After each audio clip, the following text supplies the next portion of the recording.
per a nosaltres és un atac directe i frontal contra la llengua del nostre poble i la nostra cultura i la nostra història. Nosaltres entenem que és una llengua que hi ha que fomentar, hi ha que des de les institucions gaudir i fer gaudir a la gent i promoure, però el Partit Popular no està per aquesta llavor i aleshores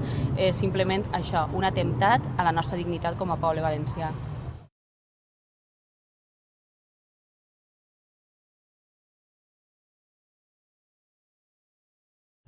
Jo crec que és un complex directe que té el Partit Popular sobre les nostres pròpies senyes d'identitat. Nosaltres estem convençuts que el Partit Popular, en aquesta dinàmica de dreta extrema, no pot suportar que hi hagi persones que visquen i gaudisquen d'uns drets i d'una llengua i d'una cultura diferent a la norma que estableix el dogma neoliberal.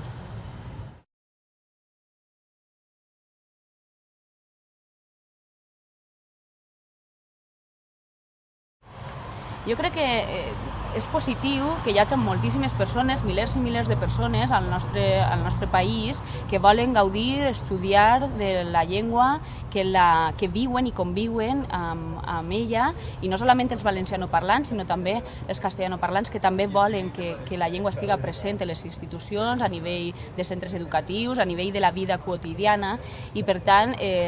cada vegada més se demostra que hi ha més gent per protegir les nostres senyes d'identitat. Per tant, la valoració és positiva i per això encara més irreal i absurd el que el PP vulgui atentar contra ella.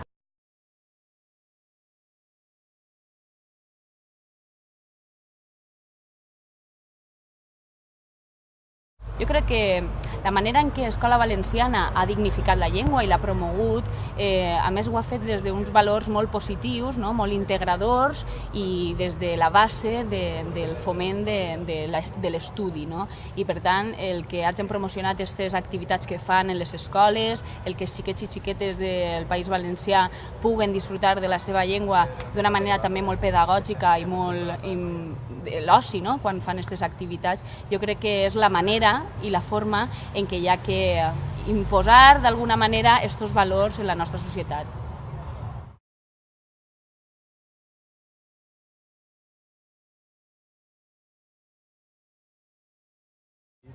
Jo crec que sí, a més s'ha demostrat en l'anunci que ha fet el Partit Popular d'aquest decret, ja s'hem pronunciat tot el panorama esquerrà de l'oposició en contra d'aquest decret i a més demanant la supressió d'aquesta intenció que té el Partit Popular d'establir aquesta imposició i aquest atac. I per tant, jo crec que el que falta és que no hi hagi política de bones paraules però poc rendiment i que siga veritablement una oposició unida en tots els fronts oberts, en tots els atacs que no solament en aquest decret sinó que està patint la llengua a lo llarg del País Valencià.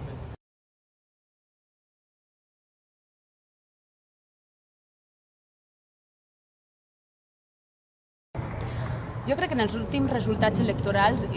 podríem fer uns anàlisis positius. Dintre de lo negatiu que és que hagin revalidat el PP la seva majoria absoluta, sí que és de veres que algo s'ha vist diferent en aquestes eleccions i que encamina cap al canvi necessari en el govern valencià. No solament el que el Partit Popular hagi perdut vots en comparació a lo que ha sigut la tònica general a nivell d'altres comunitats que han crescut, i també la presència de compromís que d'alguna manera han trencat aquestes regles del joc brut que estableix les dinàmiques bipartidistes i que han tingut aquest suport tan contundent de la societat, fa que